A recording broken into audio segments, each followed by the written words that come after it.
People don't like to be on fire, but it's cool to be hit by a flamethrower.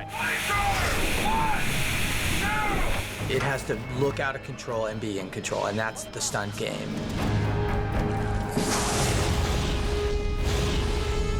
Welcome to the set of The Thing. We're here watching aliens. We had a flame-throwing lesson, which was pretty exciting. And action! You do feel pretty badass when you hold one of those things. It's nice to be able to play with fire. The first time you pull the trigger on a live human being, it's kind of strange because, I mean, you're really torturing them.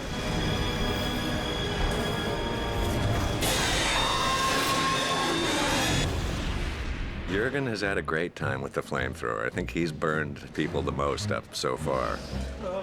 We brought all the cast out to our shop in the West End of Toronto and gave them time to play with the flamethrowers, get them accustomed to flame bars and another level of safety that we've introduced.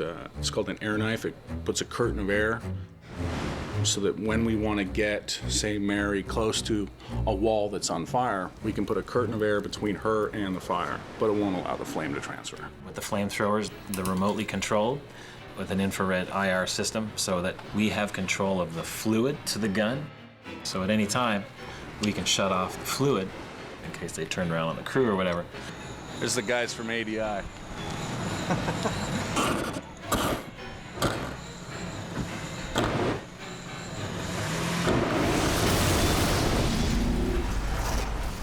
Someone being set on fire, not hard to do.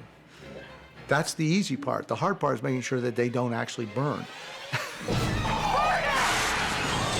Today I was set on fire for The Thing. Stunt Carl getting flamethrowered by Lars. We did have a prosthetic head made of silicone incorporated into some of our protective clothing, but they wanted to see bare arms and hands, so using only our protective gel as protection. I had one arm exposed to the flame as well as my bare hand. They had a new case that they can sort of stretch it a little longer. That instead of only 8 seconds, you can have it burning almost 20 seconds. You could have really somebody running from A to B, going through doors and stuff and hitting stuff while still on fire. It really has revolutionized fire body burns in the film industry. It was coming from every angle. I mean, this guy was a ball of fire. It wasn't until I went down to the ground that I bumped a lot of the gel off on the desk going down. Then I could feel some heat on my elbow. First take one. The glamorous side of stunts right here.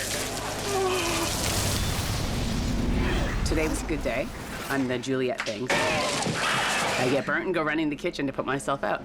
Anything happens, there's fire and safety in this corner, there's fire and safety in that corner. The animatronic suit is probably 40 to 50 pounds on her back. It's a lot of work. So it'll be a total of 7 seconds before you turn around. Okay. I'm in the hands of the Fire for Hire guys from Vancouver who are the best in the industry. I put on a dry layer of Nomex, 2 wet layers soaked in this special fire gel. Then we put on my costume on top, sprayed me down with this fire gel, put 2 hoods on. The last hood has Pyrex glass for my eyes so that I can actually see where I'm going and not, fry my eyeballs.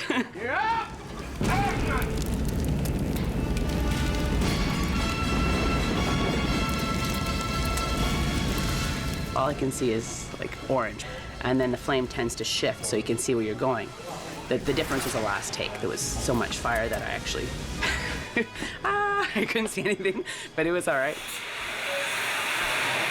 Yeah, cozy like a hot tub.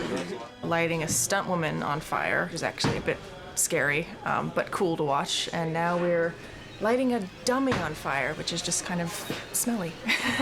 CG fire looks horrible. So we built practical monsters and just blast the hell out of it. And then use CG through the real flames to sort of create the monster underneath it.